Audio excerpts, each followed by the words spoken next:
Cuffs are off, man. Get right. Too many left in these leagues, but I ain't gonna leave. I'ma get right. Get right. Down to the bottom and scratch it for all the... Hey everybody, Adam Rank here. What's up, everybody? It's Marcus Grant. This is AJ Dillon of the Green Bay Packers. I got to give a shout out to y'all at Get Right Fantasy. If you are not subscribed, what are you waiting for? You want to lose your league? Our league. Check out the Get Right Fantasy Network. You got to get right with the Get Right Fantasy Network. Best of luck with your podcast. Appreciate the support. And you're tuned in to watch my boys at Get Right Fantasy Network.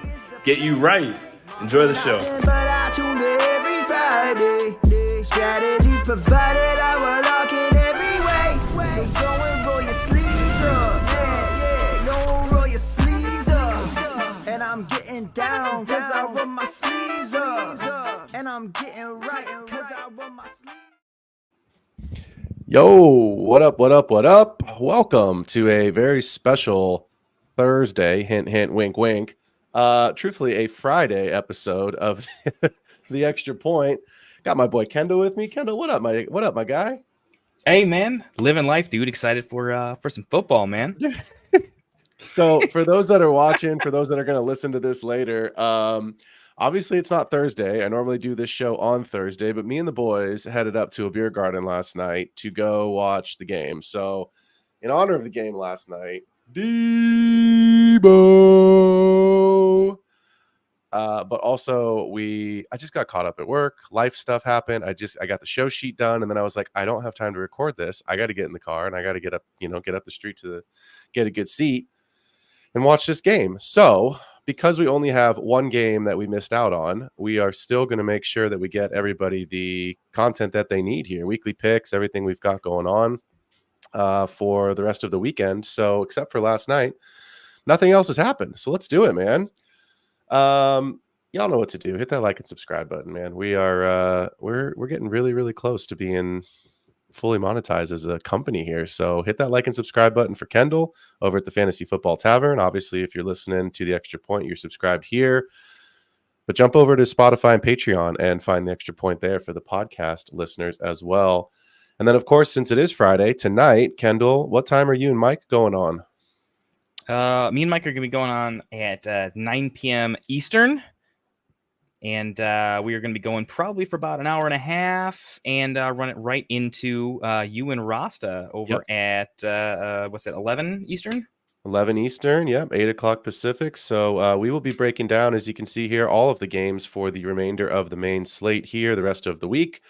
Part 1 and part 2. Part 1, of course, with Classic Mike and our boy Kendall. Part 2 with myself and Rasta. And then, of course, show up tomorrow. Not tomorrow. I'm sorry. On Sunday.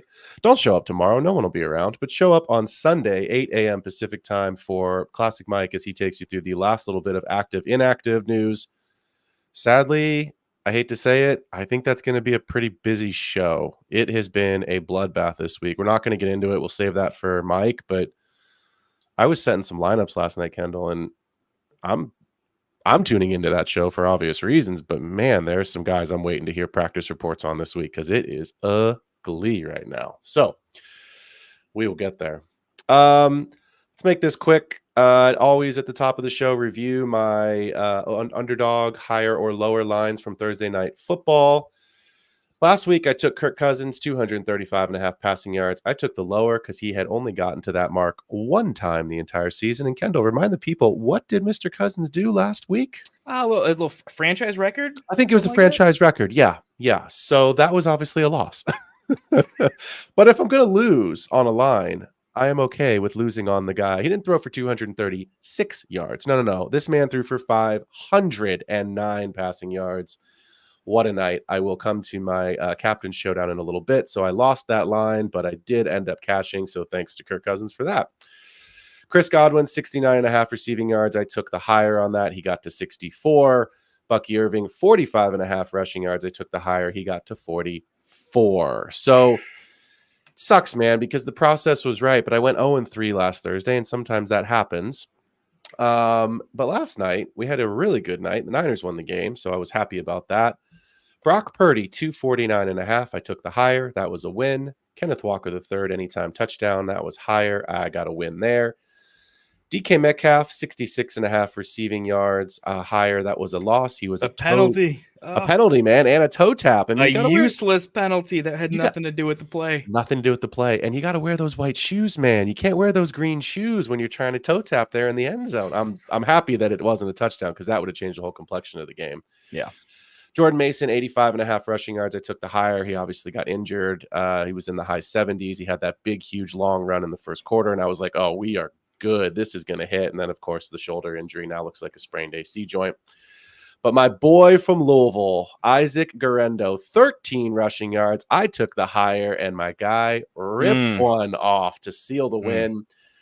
And our kicker, Mr. Wright, 1.5 field goals. I took the higher, and my man rewarded me. So 4-2 last night to bring me to 19-14 overall on the season. I'm not going to go through all of my captain's cards from last night because I played in a tournament, but I did cash in 3 of the 4 different lineup cards that I played in there. I was a little nervous to have Tyler Lockett in all 4 lineups, but because the price point was so cheap, I had to, and he got that touchdown. So that was awesome.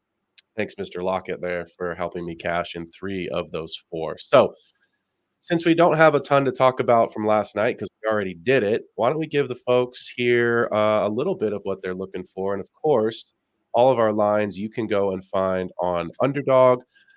Make sure that you are joining Underdog. Of course, Underdog Fantasy is the best and easy place to play fantasy sports.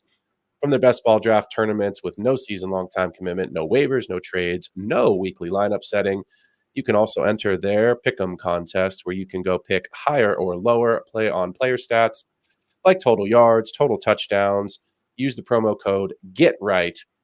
Receive a 50% deposit match. Instead of the $100 that you and I, Kendall, used to get, you can now receive $1,000 in bonus cash.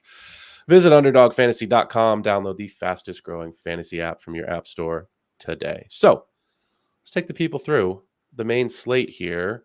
I'm going to start really quickly, and then we'll kick it to you. Trevor Lawrence, 231.5 passing yards. I'm going to take the lower. I like the Bears' defense. These London games are funky. The Jaguars did not travel because of the hurricane until yesterday, so they got one less day of practice, one less day of rest, one less day of acclimation to the time change. And Trevor has been under that line of 231.5 every single week this season, except for last week. And last week was a shootout with the Colts. He threw for 371. So I am saying he regresses back to the norm, and I am taking the under on 231. Give us a line that you're going to be playing this week. So you know me, I'm the Bears guy, and I really, really like this one. DeAndre Swift, 14 rushing attempts. I'm going to smash the higher on that. Last 3 weeks in a row, as the team has kind of identified him as a key piece of their identity, he would have hit that all 3 weeks. I think, in my opinion, this matchup against Jacksonville is probably at least one of the top 3 easiest matchups across the board. Probably top 2 or 3 matchup for the running back position. So I think he absolutely smashes this. I might even go, if you're on other sites, I would even take the adjusted higher on this as well, for sure. Yep. And look, if the game goes the way we think it could and the Bears get out to a bit of a lead, then it's even stronger play for Swift to be able to run the ball and just kind of bleed some clock. So let's stick with the running back theme here for my next 2 lines. It's the king himself, Mr. Derrick Henry, for an anytime touchdown on Underdog this week. I'm taking the higher, and I have social proof. Keep riding that train, baby. He has scored in every game this season. I think there was, if my memory's right, there was a statistic last year. If you played $100 on CMC's anytime touchdown line for like 12 weeks in a row or something, you would have made like $1.3 million. It was like some crazy adjusted line like that because he had scored so many anytime touchdowns. I feel like Derrick Henry's that guy right now. So I'm going to ride the train until I lose. You know what I mean? Like, why not? I like it. 20 rushing yards or 120. He's going to fall in the end zone. Yeah, that's what I mean. Like, and that's what we said all season coming in was like, we just didn't know what Derrick Henry's volume was going to be, but we were all banking on double-digit touchdowns at a minimum. Dude, he might be there by like the bye week. You know what I mean? Like, if he keeps this get to 30, up, he's projected at 24 right now. That's his pace.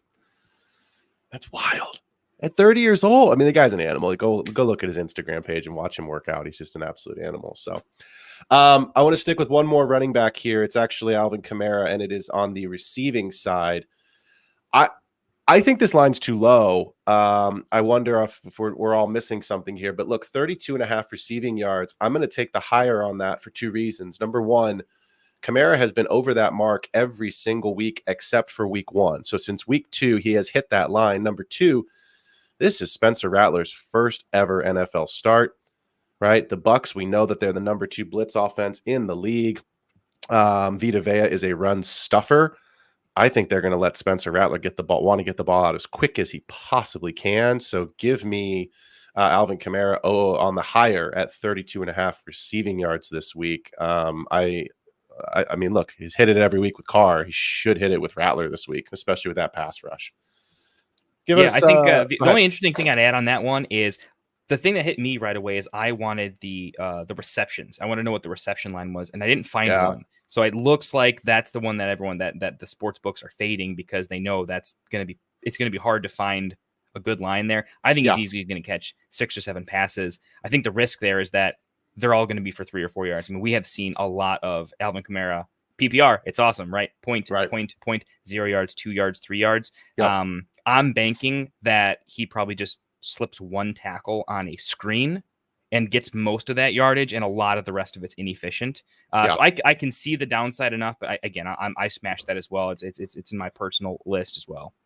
I mean, if you watch that Bucs game last week with the Falcons, once you get past their pass rush, their linebackers drop off. There's space in behind those pass rushers to get into, find some good pockets. So Kamara, I mean, look, the first 2 weeks, it was like, who the hell are the Saints? Wow, look at what they're doing now. They've kind of come back to life, but in a division game, at home, I think this is a game where Kamara should, like you said, 6 to 7 catches. I don't know if it'll see 10 targets, but it's possible. I mean, I know a lot of people are in on Olave this week. I need to see something from Rattler before I really buy in on that. But because of Kamara's pass catching ability and obviously the pass rush, I like this line. So I know you've got one that obviously I agree with, but give us another line that you're going to be playing here this week. Yeah. Big over under should be a game that everyone wants to watch. I really, really like Jaden Reed. I'm sorry, Jaden Daniels. I love Jaden Reed too, but I don't like his line so much this week. Jaden Daniels. This is kind of an interesting one. His longest rush is set at 13.5 yards. I'm going to smash the higher on 13.5 for his longest rush. My basic logic here, it's not really stat driven, but I think if you look at particular performances in individual games for heavily rushing quarterbacks like Lamar's playoff run last year, baller's going to ball in big games. Yep. Okay. There is no way that Jaden Reed is going to rely on instinctual running in games that matter less, in games that are under control or within the pocket for him, game script wise. I mean, he's playing probably one of his idols in Lamar Jackson. 100%. Okay. I'm not even saying it's going to be conscious, but if he senses pressure, he's going to do what he's very, very good at. And it's just going to be second nature, and he's going to rip it off, and he is not going to gently run out of bounds. He's going to go get what he's got to do. Hoping and praying, don't take a hit to the head. All right, we love you, Tua, but Jaden's a lot faster. This is why he does it. So hoping he stays healthy, but I think he's going to rip off a 20-plus yarder. I wouldn't be surprised. So yeah, I like this one a lot. If you would have told me last year that I would be so excited to watch, obviously the Dallas and the Detroit game is the big game this week that we're all excited about. But if you told me last year how excited I would be this year to watch Baltimore and Washington, I would have laughed at you. I'm stoked for this game. Like, I can't wait to watch these two quarterbacks go at it. I think it's going to be a great game. So I'm really excited for this game. And I agree with you. I think 13.5 on the longest rush is going to hit. My last one, ironically, is also a quarterback rush, but this is a total yardage. It's the Mighty Mouse, the mini man himself, Mr. Kyler Murray, 31.5 rushing yards. I'm taking the higher. He has gotten there in every single week except week 4. He had 1 rush for 3 yards. No big deal. Obviously, you're not going to hit every single week, but the game's at Green Bay. We know what Jordan Love's capable of doing in terms of passing yardage, and I do think Green Bay is going to be winning this game, and I do think they're going to be up in this game, which means Kyler should have to scramble. And Kyler's design runs are always a big part of their game script anyway. So give me Kyler on the higher at 31.5. So I'm going to just do one more quick thing, and then we will jump into a couple of questions before we pause here and get through our cash game lineups. But I got a text on my phone here from my group chat, Hey, Phil, can you go through last week's Thursday night captain showdown and review it? Yep. Sorry about that. So last week, Thursday night captain showdown, I played in a double up. So not in a tournament. So I only entered one card. I did cash. I won. I put Chris Godwin in my captain spot, and man, I wish I had Mike Evans in there, but I cashed anyway, so it was it was fine. But I had Chris Godwin in my captain spot for 1.5 times the salary and 1.5 times the points. I did not like. Obviously, we know the Bucks blitz a ton. We know they have a great a great run defense. I did not like Bijan or Algier in that game last week. So I chose to fade them, meaning that I ended up flexing Kirk Cousins. I ended up flexing Drake London as my stack, and obviously both of those hit. I flexed Bucky Irving and Sterling Shepard, and that touchdown was massive for me. I needed the salary savings. He was only like $1,600, and then I flexed Baker Mayfield. So I actually debated, do I leave London out, put Mooney in, and try to get up to captain with Mike Evans?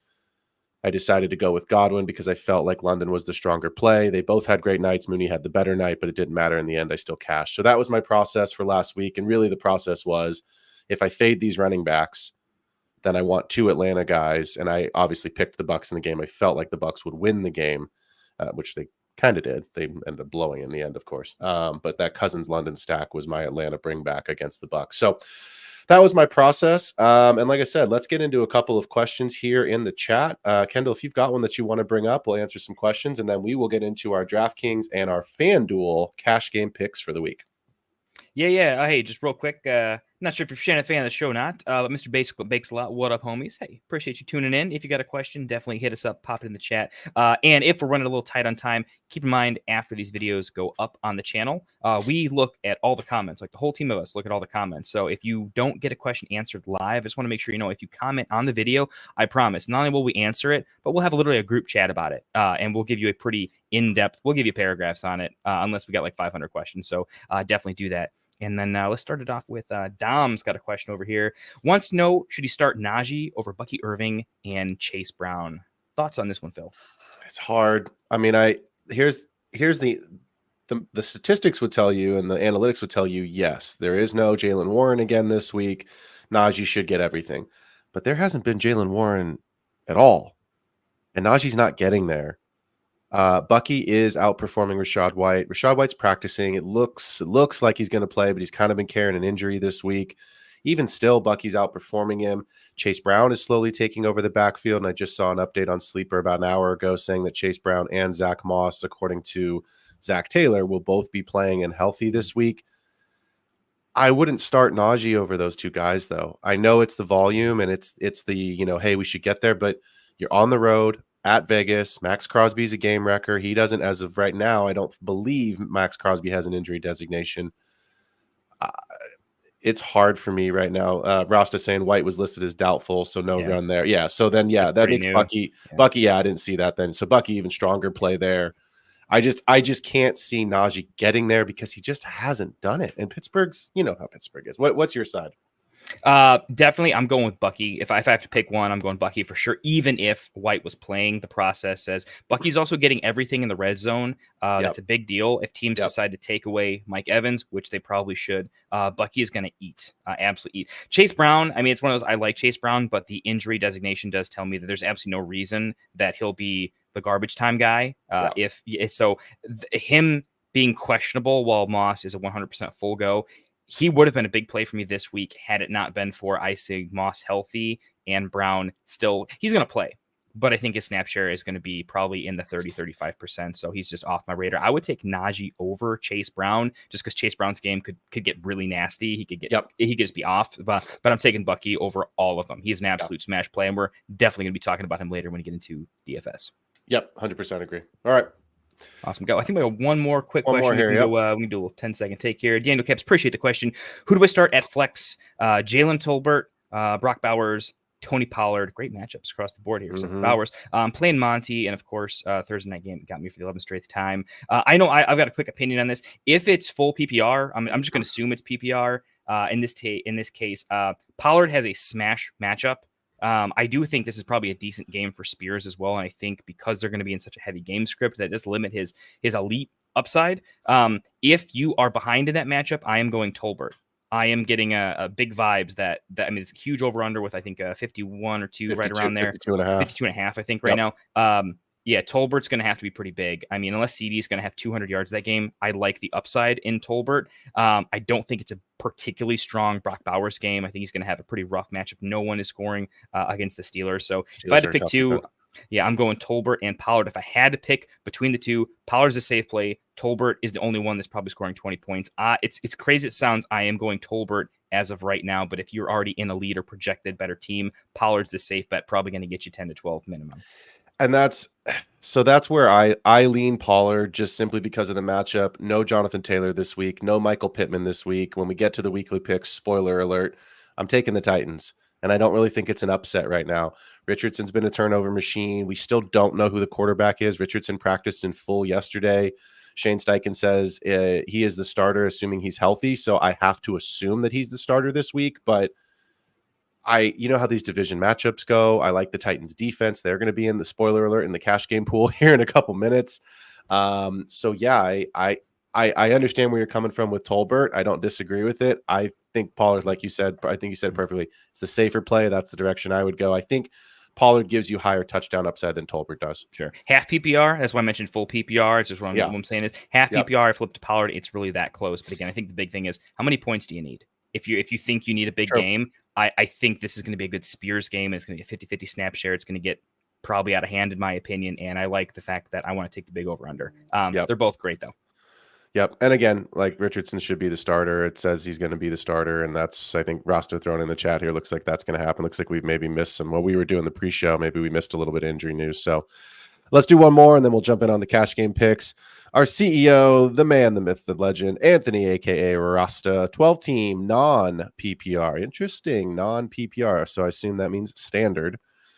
Brees, Monty, Bucky, J.K. Dobbins. Pick two. Who do you have here, Kendall, this week of these four running backs? J.K. is my easy out. I am so heavily invested in Brees, but this is straight non-PPR. I'm doing it. I'm going D-Mont and Bucky. That's what I was going to say as well. It's touchdown upside. If it's anything other than the standard league, I would take Brees and Monty here. But because it's the touchdown upside, if Brees doesn't get there and the Bills, that's a funky game too, right? Monday Night Football, like could be, you know how that game could go. So Aaron Rodgers has been awful. But give me Monty and give me Bucky. All right. Should we do some cash? Oh, yeah, we should. Yeah, we should. We all like money. We like cash. So we're going to go through position by position. I'm going to take the DK Sportsbook lines here and give you my thoughts on these players and their pricings. Kendall is going to take the FanDuel side. So if you want to play on either site, you will have information on both of those. I do play on both. Kendall, I know you play on both. I generally seem to play more of my cash games on DraftKings, but I do like the lines on FanDuel as well. So we want to make sure we get you all the information. Let's start here at the top. Let's go into the quarterback position. I definitely want to make sure this week. Well, that's waiver ads. Whoops. We'll get there. Try to be all fancy in my. We need a real producer, man. Yeah, if you're out there, if you're out there and you want to produce the show, if you're a little fearful of being on the camera, but you love fantasy football, hit us up, send us a DM. We're always looking to expand the team. Ross is about to hop in here and take over Ross production is in about 5 seconds. Yeah, he's gonna be like, you guys, what are you idiots doing? So let's start at the top. Look, he's QB1 on the season. It is a 52.5 over under. The Baltimore Ravens have the highest implied team total on the slate at 30 points. It's $7,800 for Lamar Jackson, but I think it's worth it. He's a slate breaker. I think there's points in this game. I know the over-under says that there's points in this game, but I think it could hit the over. I really do. And so I think for me, Lamar Jackson is a really strong play. We know he's going to run the ball. He's been passing it better. Mark Andrews, we talked about in Dynasty as a potential trade away candidate. We talked about on my Wednesday show, but he did get involved last week. So could he be involved again this week? I don't know. I mean, he's been blocking, but likely's been heavily involved. Flowers has been better. So give me Lamar Jackson at 7,800. He projects really well. If you're a little bit nervous paying that kind of a price and you want to maybe spend money elsewhere, I get it. Give me Jaden Daniels in that same game at 7,300. Spend your extra $500 on a skill guy, one of the position players. We already talked about the 13.5 longest rushing yard as one of the lines Kendall liked on the Underdog Higher or lower this week, but Jaden Daniels at 7,300. We do think that Washington's going to be chasing that game. The rushing upside alone could be the slate breaker. And if my memory's right, and Rost, if you're in the chat, correct me here because I know you're heavily invested in this player, but Brian Robinson Jr. has not been practicing. So it could be an interesting Austin Eckler week, but I also think that means Jaden Daniels could get the rushing touchdowns. The player that I'm probably going to be playing this week in cash, simply because he's the cheapest of the three, and I think this game should project incredibly well. Dak Prescott, $6,700, 52.5 on the over-under on that game as well. Detroit against Dallas. Dak has been throwing it, man. He's been chucking it. And I know CD's been yelling at him, so I think they're going to have to figure it out this week in a game that I think they're probably chasing, but they're 12th in pass rate over expectation. There's some other plays on the slate that are a little bit more expensive, especially when we get to the wide receivers. So I'm probably going to be playing Dak in cash this week because I want to get up to some of the pass catchers. But those are the three guys that I have in cash on DraftKings. How do you see it on FanDuel? All right, over on FanDuel. So at the quarterback position, I am really liking Joe Burrow as just someone who's going to be mispriced until he's not mispriced right now. The team has an awful record. They're going to do whatever it takes to win, and they are not going to slow down. This is a team that's going to put up as many points as possible. They're not going to risk some sort of BS. The way they win is by figuring out how to get the passing game doing its elite breakout stuff. So at $8,100, I really like Joe Burrow. It's not like a ridiculous smash pot they shouldn't be chasing. But at the same time, I don't think either defense is elite between the Giants and themselves. So I do see points getting put on the board. And I really like what's happening with Jamar Chase and these massive breakaways. So the ability to just out of nowhere get a 60-yard bomb touchdown, right? That's kind of a game breaker. And the fact that he has two guys that can technically do it with Chase Brown a little bit banged up, everything looks like it should be a pretty safe bet with a player that can smash at an elite ceiling. You already mentioned Dak. He's at 8,000, and I still look at him as a pretty good value at the 52.5 over under. I'm starting to maybe hesitate a little bit on CD in particular as we get to the wide receivers, but I just don't see a way in which Dak isn't putting up fantasy points. Keep in mind, Dak might even slip into the end zone because their running game isn't doing very good. So I could definitely see a little bit of rushing from Dak to get a little extra there. Kyler Murray, I really like attacking that game. I think there's going to be a lot of points in that game. And I do think the yardage totals have to come up for Kyler a little bit. I think Trey McBride being back in the lineup is going to be a big bolster to just moving the chains. And so I think you get a little bit of a discount based on his overall performance over the last couple of weeks when it comes to his yardage totals. So at 7,800 in a game that I want to attack, in a game I think they'll be chasing a little bit. We're already betting his rushing overs higher than, and I like Kyler Murray a lot at 7,800. Two last, a little bit cheaper one. We'll go cheap and dirt cheap. Justin Fields, 7,600 in what should be a cakewalk matchup against Las Vegas, starting Aiden O'Connell. I think Fields, Pickens has been griping a little bit. Is there a good shot he takes a couple deep shots to Pickens against a bad defense? Absolutely. Do I think he could rush for one or more touchdowns?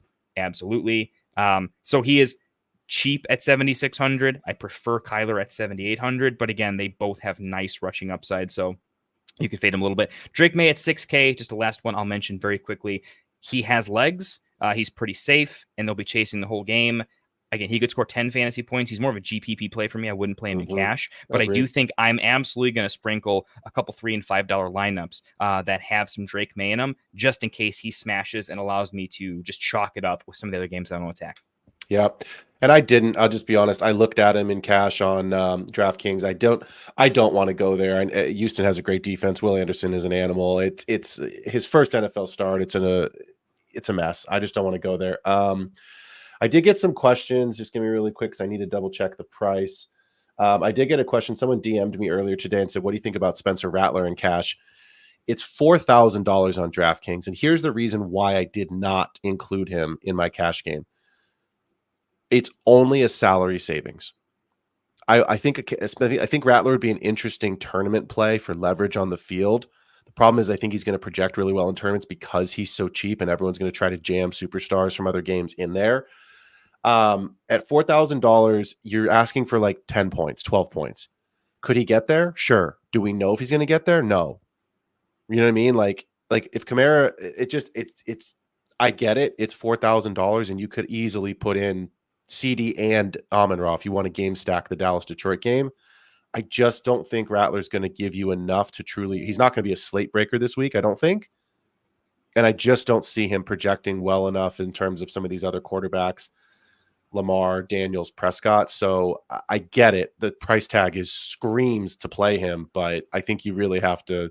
I think if you do this, and I know there are some people in cash that will go there. So this is the last thing I'll say, and then we'll move to the running back position.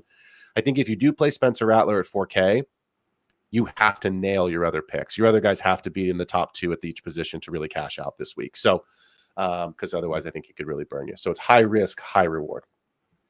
Yeah, the only thing I'll add on that is real quick. The idea is when I tried that in a couple of when I'm looking to optimize my lineups across where's my super cheap exposures. Yep. What I found is that I like a lot of the cheaper running backs this week, and I just didn't need the extra salary savings. It didn't make sense, so I chalked up the rest of my lineup, and I still found myself saying, "Look, I can go." We're going to get into Bucky Irving. We already spoke about him earlier. Because he's so cheap. We might get into Antonio Gibson because some of the great plays are so cheap. I just didn't need to go cheap also at the quarterback position. So I maybe a tiny exposure, but it didn't seem like you needed to save at that position this week in particular. So. No. I mean, look, in FanDuel, you've got some great names. Obviously, in DraftKings, I've got 6,700 on Dak. I'm already getting a $1,100 savings off of Lamar, right? So I think I'm okay there. So let's jump in at the running back position. I have 5 names I want to talk about here really quickly. At the top here, it's going to be Alvin Kamara at 7,700. It's Rattler's first start. Kamara, we know, makes his money in the passing game. I've obviously already given you all a line on his higher for his reception total yardage this week. So Kamara is someone I am certainly looking at in cash.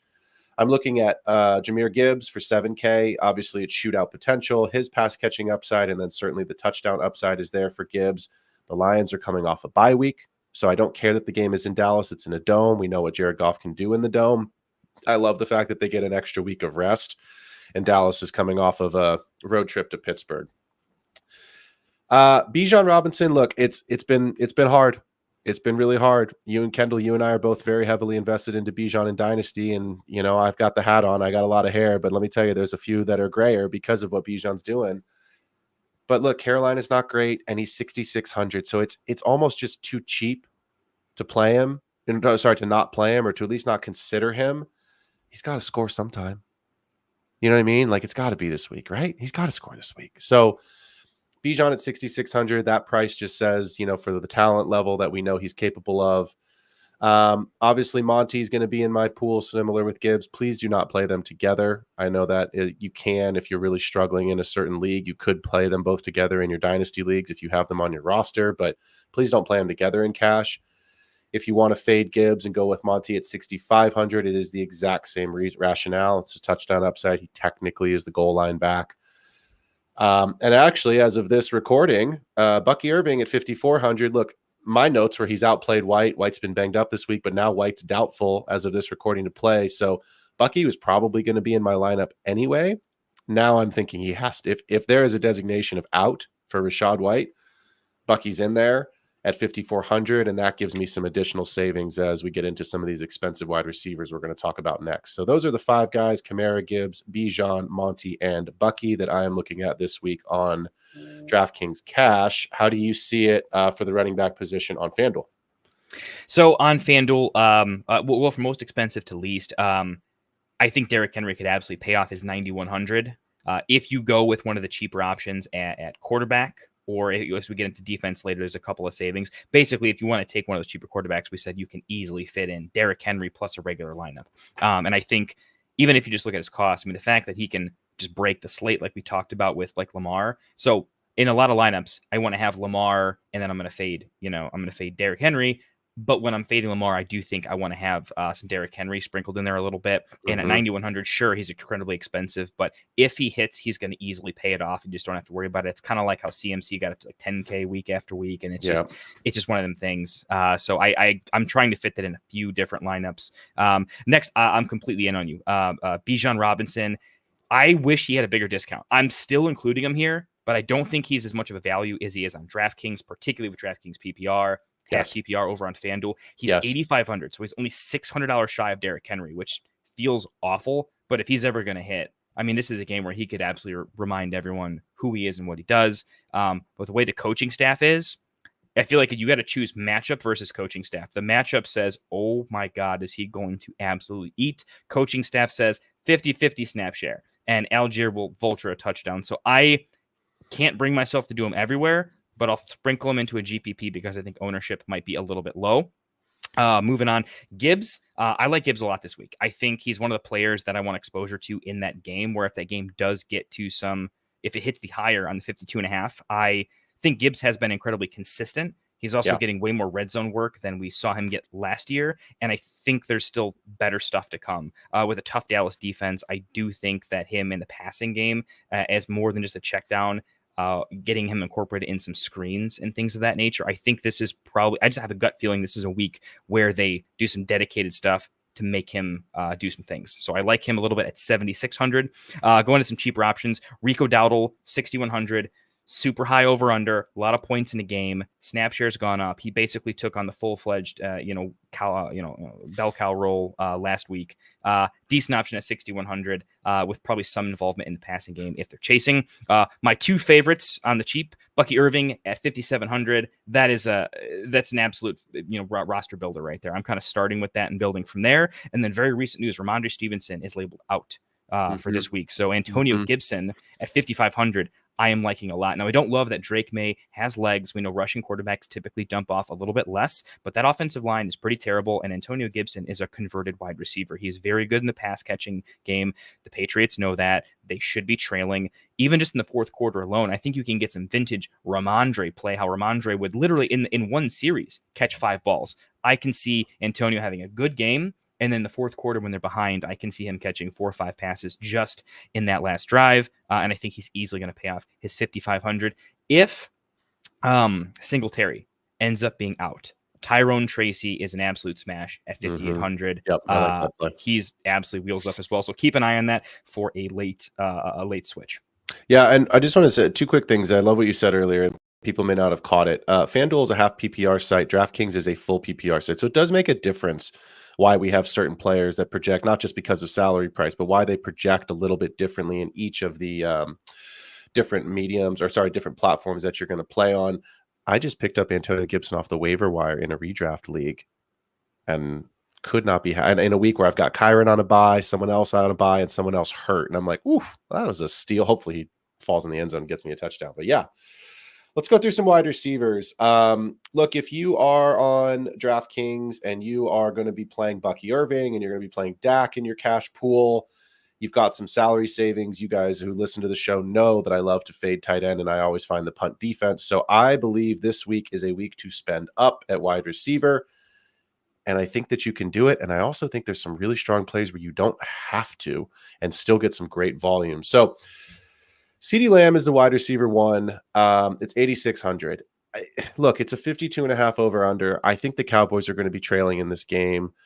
Even if they're not trailing, it should, please God, let it hit. It just would be so much fun to watch this game and watch these 2 quarterbacks go off. It's got so many fantasy implications. It's got so many best ball implications. It's got cash implications. I'm curious about the jump ball. I'm curious what that does to this week's game plan. Now, Detroit's good. We know that, right? Their corners have gotten better. Their defense has improved. I still think you can go there. I'm probably not. I'm probably going to play Amon-Ra at 8,100 just because he projects a little bit better. Detroit has the second highest team implied total this week at 28 in that game. Obviously, the Ravens are at 30. So I like Amon-Ra, but again, if I'm going to play, Bucky, and I do decide to go with Monty or Gibbs, then I don't want to have 3, I don't want to have that many Lions in my lineup. They can't score on the same play. So maybe I'm going to be looking at a correlation of games, a mini game stack with CD and Monty, and then obviously have Dak, CD as my stack there. So those are some things I'm looking at. I would encourage you all to do the same. I did not put Goff in my cash pool this week. I could see it where he throws touchdowns. I could also see it where they get down close, and like you said, and it's Monty or it's Gibbs, right? And then there's just rushing touchdowns that help the Lions get there. So that's why I have the running backs in there and not Goff. I love Drake London this week. I also like Darnell Mooney this week. London is at 6,700. Carolina is awful against the pass, and he's obviously the number 1 read in that Atlanta offense. Mooney's at 5,300. So I did want to bring them up because I think if you play CD and you need the salary savings, you can fade London and play Mooney and try to stay in the Flames because he has just been an absolute on fire monster so far this season. If you are looking elsewhere, 2 more names to consider. And I can tell you right now, both of these names are probably going to be locks in my lineup. Tank's at 6,200. Nico's on IR. Mixon is going to play. It looks like he's going to play this week. But again, he's coming off of a 3 or 4 week injury. How healthy is he? And it doesn't matter how healthy he is. It's how much volume are they going to give him? That's my biggest question. And again, it's, Tank's just, we talked about it on the Wednesday show, right? He got shot in the offseason. He had injuries in the offseason. Like, I think it's happening for him this week with Nico out. The other player that I am almost 100% going to lock into the lineup based off targets and volume alone. He did practice today in full, so no more injury designation for his toe, but Josh Downs at 5,500. Indy's going to have to throw it to somebody. Michael Pittman's out this week, and he potentially is now going on IR. I understand the appeal of Pierce, but Pierce on DraftKings is 51 or 5,200, so it's only a couple $100 savings. I'd rather have Downs in that role right now. I can't bring myself to play A.D. Mitchell right now as much as I love him in Dynasty and his long-term outlook. Give me Josh Downs in cash at 5,500. So my receiver pool, obviously you have to play 3, but I like CeeDee Lamb, Amon-Ra St. Brown, Drake London, Tank Dell, Josh Downs, and Darnell Mooney in my cash game pool this week. Love it. Let's get on over to FanDuel. It's crazy. Even with the different formats, I think the wide receivers are based on the games, right? And it's like even in either format, there's a lot of chalk that's going to be hard to fade at wide receiver. So over here, basically, I think there's 3 tiers that I'm going to kind of separate this into. There's the alpha ones and chalky high over unders that Phil mentioned quite a bit of. CeeDee Lamb, Amon-Ra are the 2 easy studs right at the top. Drake London, I do think, is a little bit sneaky. We're like CD over on FanDuel is 9,300. Drake London, you get almost a 2,000 savings to go down to Drake London at 7,400. I think they're in similar spots, to be honest. So I think Drake London is a good cheap pivot, and he's going to kind of kick off a whole tier for me. So CeeDee Lamb 9,300. Again, if you have savings, he's there. Amon-Ra 9K. I think they're both good. Let's start my favorite plays though. Jaden Reed 7,700. His absolute explosive. This is more of a GPP. I wouldn't play him in cash games, but for that price, I think he can outproduce CD and Amon-Ra. Clearly loves throwing him. He doesn't even care if he's deep covered. He's going to just chuck it to him and make something happen. He can have 4 or 5 targets and still just absolutely break a slate. So I'm finding it tough to not have him in my lineup. I like him quite a bit. On the other side of that game, Marvin Harrison at 7,000. I think he's kind of had some up and down performances, but I think with Trey McBride back in the lineup, I think he's going to be more of a mismatch. And I do see him, if that hits the over, I don't see a way in which Marv isn't highly involved in that game. So I do like Reed with the bring back of Marv. I think that could be a big one. If I want a little extra exposure to the Ravens game, but I can't quite afford because I'm spending at the wide receiver, I like Zay Flowers at 7,200. I do see him breaking off a big play. Super soft defense. He is extremely quick. I think I could easily see him taking a slant or just a broken play to the house. And I think Lamar is going to have some fun toying with this very bad defense. They're probably going to obviously do whatever they can against Derrick Henry. And I think Lamar has enough gamesmanship to know, have you seen this guy Flowers? He's pretty good at the football. Watch what's going to happen to him. Then 2 others. Basically, the tail of the tape here is I like a lot of the wide receiver 2 plays that I think are going to have wide receiver 1 games. So just quickly, Terry McLaurin at 6,800. While we'll have to be chasing, I think he's basically going to be a cheaper version of like a Jaden Reed or a Zay Flowers at 6,800 in the game. And then Jameson Williams at 6,300.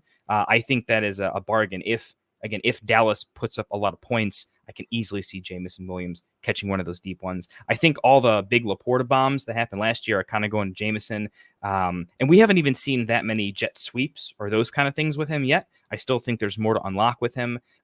Looking at he's about 13 points per game. You're already getting, like a 2.0, value in terms of production versus his cost, which is a metric I'm looking for in all my players. So liking him a little bit. Couple of dart throws. Darnell Mooney, 6,500, and Dontavian Wicks if Christian Watson is fully out. I don't think Dobbs is remotely playable in any format right now. I like Wicks as a dart throw at 6,000. Maybe he doesn't have Butterfingers, and if that game goes big, I could see Wicks if they develop all the attention to Jaden Reed. Wicks is a really nice bring back if you want to go Kyler, Marv, bring it back with Wicks, and then pay up at like Derrick Henry and then maybe a top tier defense. I think that is a really nice play as well at wide receiver. I agree.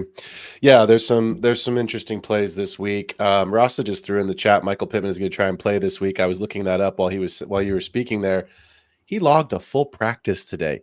This dude went from I'm not going to practice and going on IR to I'm playing. So don't play Michael Pittman, please. But I don't know. I still want to play Josh Downs either way, just because I think he projects well and that price point is too low. So let's finish up. Oh, excuse me. Apologies to those DSTs. We're going to do the tight ends first and then get to those DSTs. Look, at cash this week, there's 4 names here. The first name for me, it's expensive. I know you guys know I do not like paying up for tight end, but if you choose not to play CD and you're going to go ahead and play Dak because of the salary savings, stack him with Jake Ferguson. Right. I know we talked about Tolbert a little bit earlier in the show, maybe being possibly like a dart throw, but again, he doesn't project well. It's more of like I think you had a line on him in the higher lower segment that you liked, and there's some ways that you think he could be involved, but it's not a player that we really want to put our money behind. So at 5K, I think if you want exposure to the Detroit-Dallas game and you don't want to play CD for any reason, go take Ferg. Obviously, Brandon Cooks was out last week. I have to check and see what he's looking like here. Give me just 10 seconds. I'll pull that up right now. Brandon Cooks on IR. So we're not worried about Brandon Cooks. Jalen Tolbert's in there. So yeah, Jake Ferguson for me. Let's talk about your boy, Tucker Kraft. I think the people know. I mentioned it on the Wednesday show. You dropped a full bill, all your fab on Tucker Kraft, and Benji, you baby, let's go. were rewarded. 2 touchdowns last week, 2 tutties. Musgrave is not playing now, also looking like potentially a candidate. I think for IR. I think for IR. got, yeah. Did he? I said looking like a candidate for IR, so I hadn't seen that official designation, but Tucker Kraft at 4,800 is a good option. New Orleans is 31st against the tight end position, so Cade Otton at 3,500 is in my cash pool. And we talked about it earlier with why we like Kamara so much, because it's Spencer Rattler's first game with the checkdowns. Taysom Hill did not practice again. He has not been practicing with that rib injury. So give me Jawan Johnson at 3,100 as a cheaper, quote-unquote, punt play. And again, because the tight end's best friend, the quarterback's best friend is the tight end, especially a new young quarterback, rookie quarterback. So Jawan Johnson at 3,100, he doesn't project to be super popular. And I think that could be an interesting kind of sneaky play if you need the salary savings to get up to some of the higher priced receivers. So Ferguson, Kraft, Otton, and Johnson are the 4 players on DraftKings in my cash pool this week at tight end. All right, moving on over to FanDuel. I think there's some discounts on the chalky side at the tight end, just hearing what I'm hearing from you say from DraftKings. So let me just list you like kind of the top 2 like obvious guys that they're not necessarily values, but Trey McBride, 6,500, Sam Laporta, 6,300. Compared to when you start looking just below them, you're not saving very much money to go with guys that just have a lower ceiling. So given the over-unders in those 2 games, I don't think they're insane values. I like other players in those games, but depending on how you're, mixing up your exposures on a bring back, if you're really heavy on one side of one of those matchups, I do think you can sprinkle in some Trey McBride and Sam Laporta because they're just not as expensive as I've seen like the Kelseys of the past be in these kind of spots. So not terrible. I do prefer to go 1 tier down, and it's the exact same players. So I think this is one of those across platforms. Jake Ferguson at 6,100. It's notable that he has a very big eye for the end zone. Okay. Mm-hmm. He is a touchdown scorer, and I do think they're going to have to take away CD. And I easily see Ferguson could have one of those patented, 4 catches, but 2 touchdown type of games. And I think Dak's going to be looking his way. And we know this is a touchdown heavy platform. Tucker Kraft 100 cheaper at 6K, liking that quite a bit. I think he probably, especially with his yards after carry, I think I like Kraft a little more than Ferguson more for the touchdowns, but Kraft I think probably is going to get there, more targets, more yardage, and I have a little bit more faith that game could get could get pretty spicy pretty quick. Those are really the only two guys. If you have to go really cheap, I'm going to throw one dart throw name out there, and that's Zach Ertz at 5K. That's my big savings play. I do think Washington is going to have to chase. He's coming off of an 8-target game. I think it was only 3 catches, but still 8 targets. It was over a 30% target share. And I do think guys like Zach Ertz, older veterans, they get up for these big games and they're very high football IQ. I think this is a spot where coaching staff and quarterback and Zach Ertz himself are all going to be elevated. And I think I think he's going to be decent. I don't see him blowing up and having a big game, but I could easily see him falling into the end zone and just being a quarterback's best friend and finding a way, knowing that the Ravens are going to be coming for his QB. I don't see a huge game, but I think if you're trying to fit the other guys in there, 5K is a big savings. When we're looking at, you want to go from McBride down to Kraft, it's 500. You want to go down to Ertz, you save a full K, right? So a decent savings. Yeah, interesting, right? Like obviously not included in my cash game pool, but again, the translation across sites isn't always equal, not just with pricing, but with the scoring systems and how things work. So that's why we're giving you guys lots of options on these different platforms. So before we get into our weekly picks, let's wrap up with some DSTs, the defensive side of the ball. There's only 2 defenses for me this week. I had in the notes here the Titans at 2,800. Obviously, no JT. Richardson's been a turnover machine. I wrote no Pittman, but it sounds like maybe Pittman will be there. So I was probably going to play this other defense anyway. It is the Buccaneers. I can't understand why they're priced so low at 2,600. They played on Thursday Night Football. These pricings usually come out after Sunday Night Football. So maybe it's because they gave up all those points to Atlanta. But again, we knew Derek Carr wasn't going to play. He was out. So it's interesting to me that they are so cheap. 2,600. They do blitz at the second highest rate in the league. Vita Vea is a run stuffer. It's Spencer Rattler's first ever start. I think they're going to put as much pressure as they can on the kid, and hopefully he doesn't have, seeing like Sam Darnold. Was it Darnold that was seeing ghosts out there? Zach Wilson? Against the Patriots. Yeah, I was seeing ghosts. So hopefully he's not seeing some ghosts as we get into spooky season of Halloween here. But yeah, I'm going to take the Bucs, and I can almost assuredly tell you with the Pittman news of potentially playing that the Buccaneers will be my starting DST in cash this week at 2,600. Yeah, I like it a lot. I'm gonna give 2 high and 2 low, but realistically for me, it does come down to 2. Over on FanDuel, the 2 chalky ones, I think the Buccaneers are like super chalk for me, but the top slate ones are Steelers at the Raiders playing Aiden O'Connell, 4,900. Eagles are going to go beat the snot out of Watson. They're 4,800. I just think they're a less talented group. Like it's more the matchup, and I think they can absolutely beat the stones out of them. But I see the Bucs as being a very similar sort of like a matchup that can be taken advantage of, but at 3,700. So Steelers 49, Eagles 48. I'm just going to take the 1,100 in savings and take the Bucs at the Saints. I just think that's a similar type of game, but for cheaper.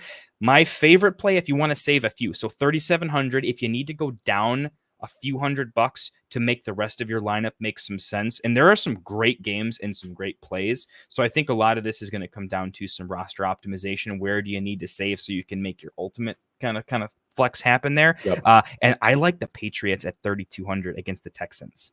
Yep. I think the Patriots D is sneaky good. It's just one of those. I think it's not going to be a crazy high ownership. I would rather spend $500 and get the Bucs and just spend the Bucs to get the Bucs, right? That's it. But if you absolutely need some savings somewhere, I think the over-unders, I think like 37.5. I mean, they should be a solid floor just because there might be no points in the game. It could be a grind fest. It could be a field goal fest, right? With both offenses not working correctly. And if it's all field goals with some turnovers and sacks in there, right? I don't think it's very hard for the Patriots to put up 12 to 14 and just be very stable. So I like them as a cheap option. Yep. I mean, that's what you're looking for. You're looking for turnovers. You're looking for sacks. If you're fortunate enough to get a touchdown out of the defense, which obviously doesn't happen all that often, but you're looking for sacks and you're looking for turnovers, and that's what we're after here. That's what we're chasing. So I'm going to give you, with all these players, all these names, Kendall, I know you've got yours, but this is not probably going to be my final lineup. As I look at it, I really, really, really want to get Amon-Ra into this lineup, and he's not right now. But again, we gave you all these names, and we want you to know, obviously, you choose your own path. But is it possible? There's always the question, Phil, is it possible to even get all these names into the lineup? Yes. So Here's one of my cash lineups right now. I will probably adjust and tinker with it a little bit, but I have Dak Prescott at the quarterback position at 6,700. I have Bucky Irving at 5,400 and David Montgomery at 6,500. My 3 receivers are Tank Dell at 6,200, Josh Downs at 5,500, and because I'm playing Dak, I do have CD in this lineup at 8,600, which means I need salary savings somewhere else. So I have Juwan Johnson at 3,100 for the Saints, hopefully some checkdowns from Spencer Rattler. Darnell Mooney in my flex at 5,300, staying in the flames with the Moon Man, and the Buccaneers at 2,600 in a double up this week. So I might tinker with that, but that is a lineup that you can play based off of our projections and the players that we like over as an optimal lineup on DraftKings. What is an optimal lineup you have on FanDuel? And then we're going to get into some weekly picks. All right, so I'm like, I literally am changing it up as we go here because I'm like, wait, somehow I got Antonio Gibson over Bucky, and I realized I hadn't changed Bucky back in because of the other news. So we're literally flipping this on the complete fly. So we're gonna have to find one more fade. I gotta get AJ Brown out of my lineup, and you know what? We're probably gonna throw in maybe a T Higgins. Yeah. So I got to save on defense, so we'll do it. So I like Kyler at 7,800. Running backs, I'm gonna go Jahmyr Gibbs at 78. Easily getting Bucky in there at 57. At wide receiver, I just like taking a shot on AJ Brown here at 8,100. He was just kind of, I had extra money. That is easily one that I would sub and go down for like a T Higgins. Jameson Williams at 6,300. Jaden Reed 7,700. Tucker Kraft at 6,000. And Marvin Harrison at 7,000. For defense, I'm going to go Patriots at 3,200. Awesome. So there you go, folks. That is a optimized lineup on both the DraftKings and the FanDuel. Let's get into some weekly picks and also some confidence points. So 14 games this week as we look at the main slate here. Obviously, the Chiefs, Vikings, Dolphins, and Rams are all sunning themselves by the pool this week. Travis will be, I'm sure, tailoring his way over to a Swiftie show somewhere, but the rest of the Chiefs will be enjoying some R&R. Obviously, Thursday Night Football already happened. 49ers at Seahawks. Kendall, who did you have in the game last night? I had the 49ers for sure. My main point that I had on it was I think Geno comes back down to earth against a very smart, well-coached defense, and that was my one thing, as I'm like, the 49ers are going to figure it out, and that's kind of how the game played out. Yep. I also had the Niners. I'll be honest with you, I struggled with it for a while because I was like, are we really going to go up there and win this game? We know that's a difficult building to play in, but I had them as the straight up pick. And then I had a couple beers last night. So I had 10 confidence points on the pick, and thank God, because when it got to 23-17, I was like, oh boy, here we go again. And then we found a way to get it done. So obviously the Niners did win the game. So if you had weekly picks or your confidence picks or both, and you picked the Niners, congratulations. You started the week off right. Let's jump in here. The London game, your Chicago Bears taking on the Jacksonville Jaguars. Who do you have in this game? And if you did your confidence points, how many confidence points did you put on the winner? I didn't have my confidence points in yet, just with all of the who is injured and all the news, so I didn't go crazy on that. Yep. But this is a smash spot for the Bears. If I was going to throw some points, they would be up there on the Bears to win. I forget where the line's at, but I definitely took them money line as well. Yeah, I have to look. I don't have that. I know we've got that in the Friday night in the show tonight. I'm also taking the Bears in this game. I only put one confidence point on it, and here's why. These London games are weird. Jacksonville has a history of going overseas. They were trying to move. The NFL was trying to move them, and Jacksonville's been winning these overseas games. It's a better home field than their own home field. Exactly, and it's got better fans. They got more fans showing up in the stadium. Yeah. So I do think the Bears win this game. I only have it for one confidence point. I think the Jaguars, if you guys have listened to the show, you've heard me say many times, I have been out on the Jaguars all season. So far, I have been right on fading that team.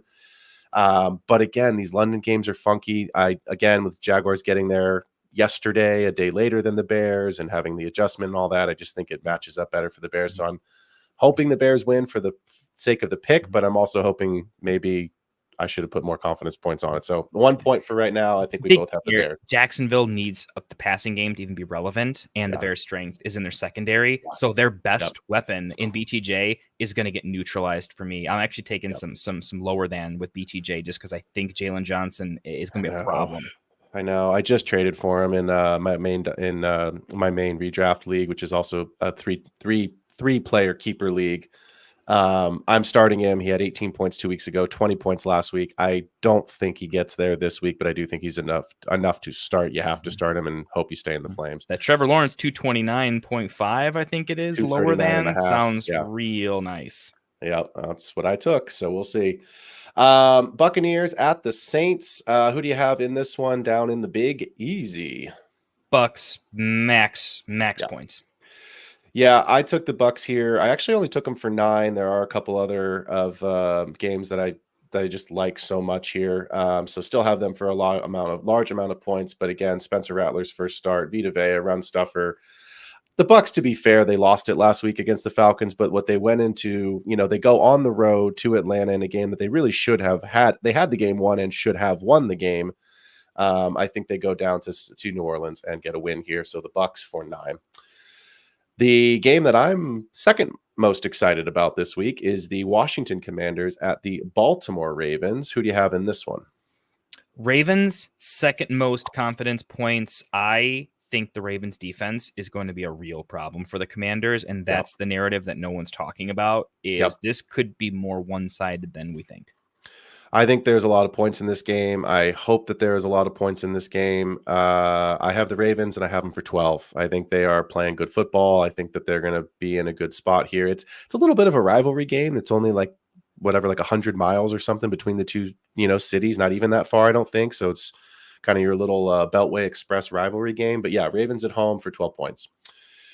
The Arizona Cardinals travel to Green Bay, Wisconsin to take on the Packers and Mr. Jordan Love. I have the Packers in this one, and I have them for 11 confidence points. Do you see that game differently, or are we in agreement on this one? Completely in agreement. Because it's close and I got to throw them somewhere, I would probably be more like an 8 or 9, but again, it might even be 10 for me. The simple fact that the Packers, their entire roster is just better than the Cardinals. I like the Cardinals. They just don't have the same roster the Packers do. And the Cardinals are giving up points in bunches. They're losing games at home. I know they go on the road and they beat my Niners last week, but they get blown out at home 2 weeks ago by Washington by the Commanders, 42 to whatever it was, 12 or 17. I mean, it was a disaster. I just think the Packers at home is just it's just too good, and the Packers go on the road. It's a real home field advantage. It is. Lambeau Vegas constantly tells you that is a real home field advantage. Yeah. Everyone's getting 3; they're getting 3.5 at home when it comes to like that, type of thing. Yeah. This next game I think is very close. I actually have only 2 confidence points on this one. It is the Indianapolis Colts traveling to Nashville to take on the Tennessee Titans. I'm not going to change one of my pools. I can't change the pick because you have to put them in on Thursday. I got to talk to the guy about that. But the other one of my pools, I can change the pick. I'm not going to. The Michael Pittman news doesn't sway this that much for me. I don't really know how healthy he is, regardless of a full practice. I'm sorry, you can't tell me he was a candidate for IR, and then 24 hours later, he's super healthy and he's going to impact this game. Richardson's been a mess. The Titans are coming off a bye. I have the Titans at home. I only have 2 confidence points, but I do think the Titans win this game. How do you see it? I like the Titans in this game. I think this is going to be just a laughably bad game of football that is basically unwatchable. But I honestly thought about, and I might pop them in there. I'm going to get the Titans defense is pretty real.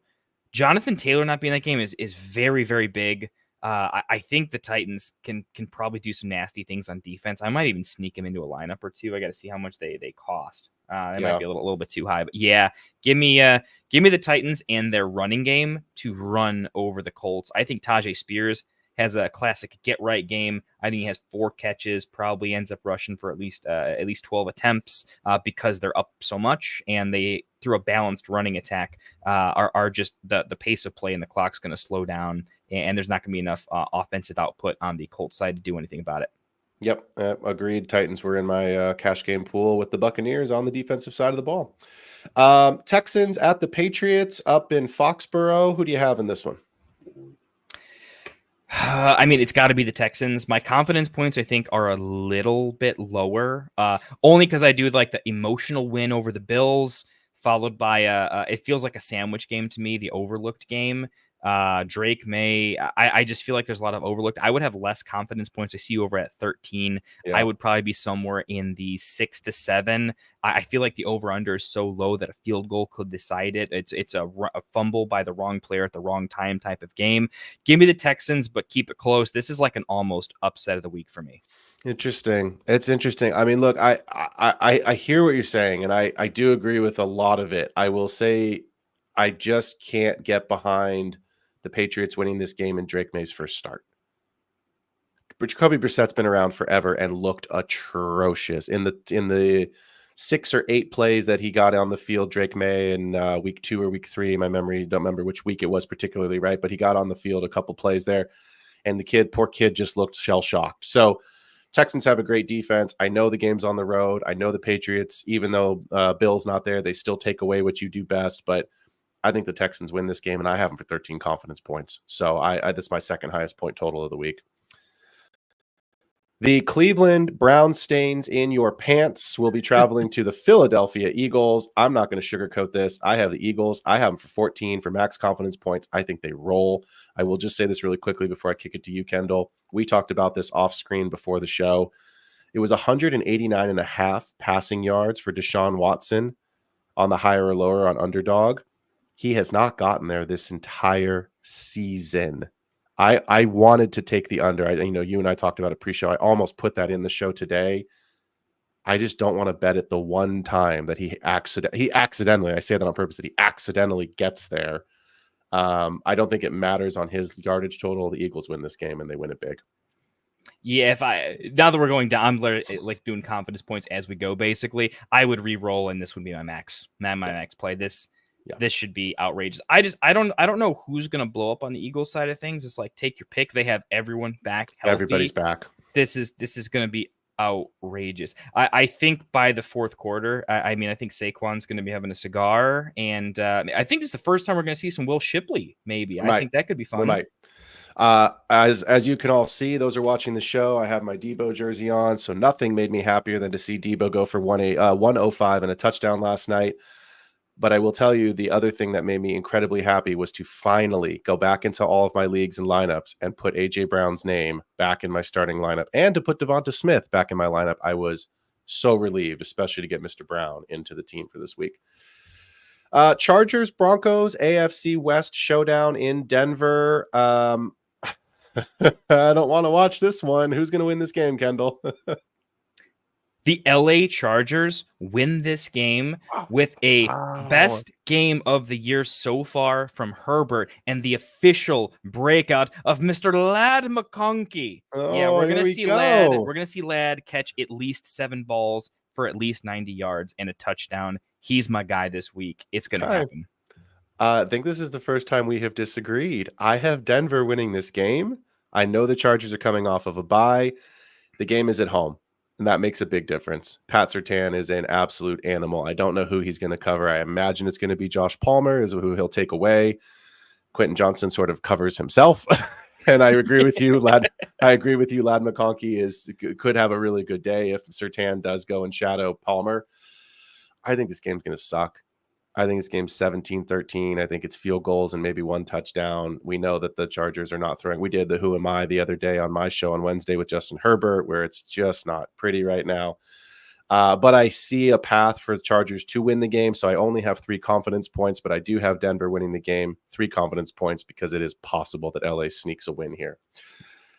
There will be so much black and yellow and gold in this stadium here. The Steelers, Pittsburgh, goes across the country after a really disappointing, literal last play of the game loss to Dallas on Monday night.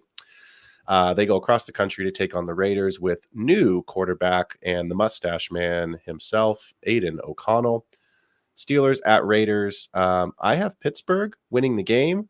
I only have 4 confidence points, but I think this is another low-scoring game. I don't love the environment. Do you see it differently? Low confidence points. I agree that the Steelers against he's not a rookie, right? But Steelers against Aiden O'Connell, that does not sound fun if I'm Aiden O'Connell. And the Raiders, Max is pretty nasty, but their whole team as a defensive unit, I don't think is fantastic. Yeah. I think Steelers limp across the line. Fields will be good enough to put it together. I think it's one of the ugliest games of football we're going to see, because Fields might have he's not a very good quarterback, by the way. Like, he could easily have a terrible game, and Aiden O'Connell could have a terrible game, but I think I like the run game from the Steelers better than whatever the Raiders are trying to put out there. So run game plus defense tells me I got to go with the Steelers. Yeah, TJ Watt on the other side, TJ Watt on his side of the ball, Max Crosby, Christian Wilkins on that side. Like, this could be a Crosby field goal walk off. You know what I mean? Like, this could be one of those last kick of the game. Whoever gets the ball last in the fourth quarter wins it. So, yep. Give us both Pittsburgh. Yeah, well, hope not, but but low confidence points. Let's shift over to the NFC South. The Atlanta Falcons, off of a fantastic overtime win against the Bucs on last Thursday, off of the mini bye week. They get to go play the Panthers in a division game where they are now very much back in the mix here, having beaten the Bucs head to head. I have Atlanta winning the game, and I have them for higher. I have them 8 in my, 14 is the highest you can assign this week with the bye week. So I have them for 8 confidence points. You think the Falcons go in and get another dub, or you think the Panthers are going to find a way? So here's the thing. As much as I want to say Falcons get the dub easily, they're the Falcons, and it's like the least Falcons thing to do is to go and win a game you're supposed to.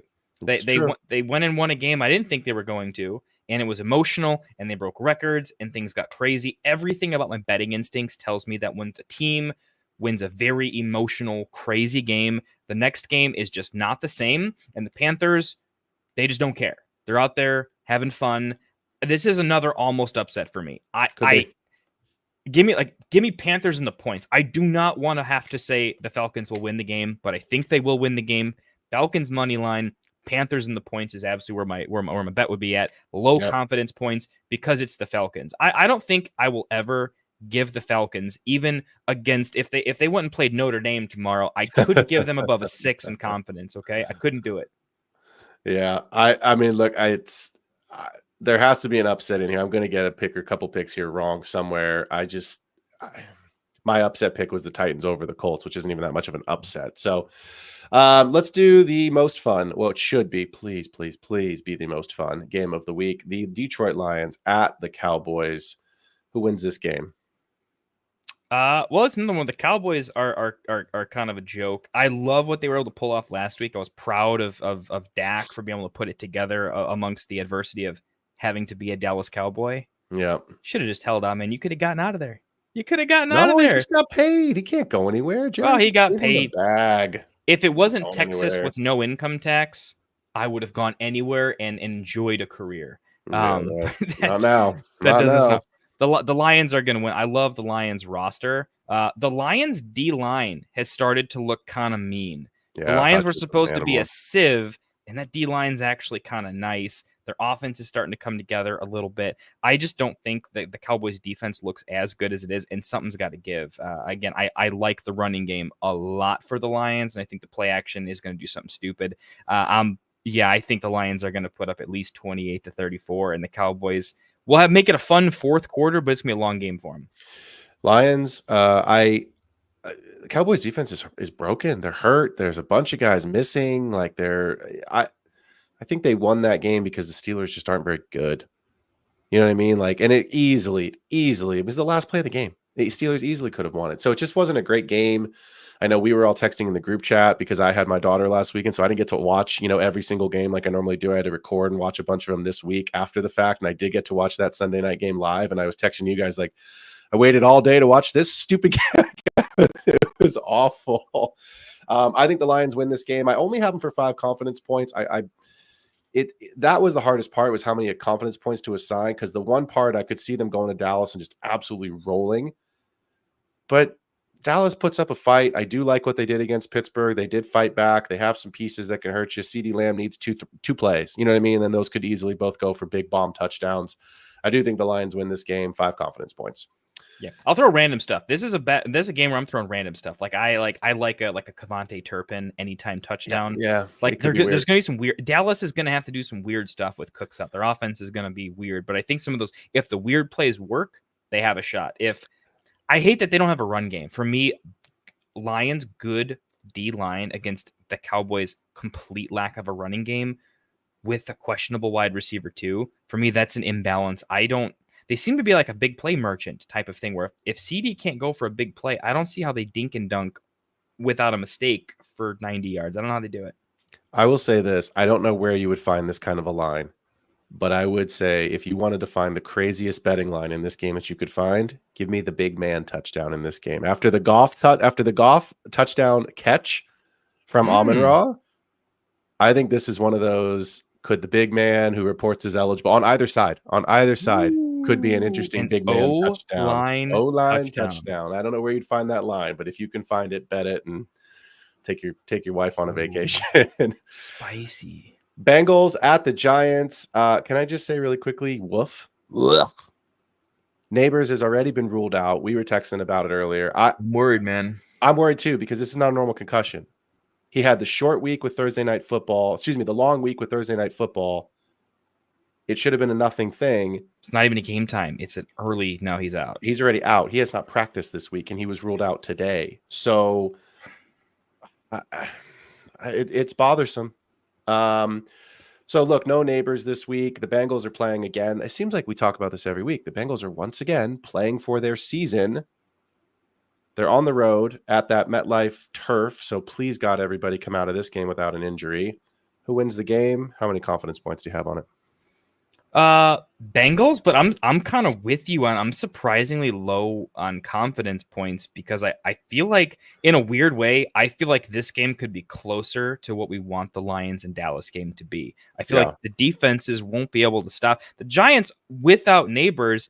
Actually are able to do something credible on offense. As weird as that sounds, like Daniel Jones against a competent defense, that is awful to watch. But against kind of a nothing defense, they have something. Like Darius Slayton's not terrible. He was 122-1 last week. He can run. Wandale, if he had any shimmy at all, he could be awesome. I mean, he kind of just catches the ball and the wind blows him over. But I mean, he is good at getting open. He can separate a decent amount. With how much separation he has, if he just had any acceleration whatsoever, I mean, what are we doing? But yeah, I do think it could be a little bit of a high. I kind of like the over. Is the over under on at 47? I have to look. I have to pull it.